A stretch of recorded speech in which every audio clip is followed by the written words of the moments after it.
11 சீடர்களும் இயேசு தங்களுக்கு பணித்தபடியே கலிலேயாவிலுள்ள ஒரு மலைக்குச் சென்றார்கள். அங்கே அவரை கண்டு பணிந்தார்கள். சிலரோ ஐயமுற்றார்கள். இயேசு அவர்களை அணுகி, விண்ணுலகிலும் மண்ணுலகிலும் அனைத்து அதிகாரமும் எனக்கு அருளப்பட்டிருக்கிறது. எனவே நீங்கள் போய் எல்லா மக்களினத்தாரையும் சீடராக்குங்கள். தந்தை, மகன், தூய ஆவியார் பெயரால் திருமுழுக்கு கொடுங்கள்.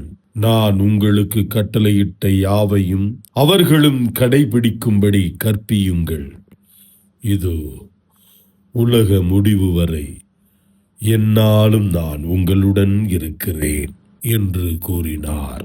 மத்தேயு 16 முதல் 20 வரை.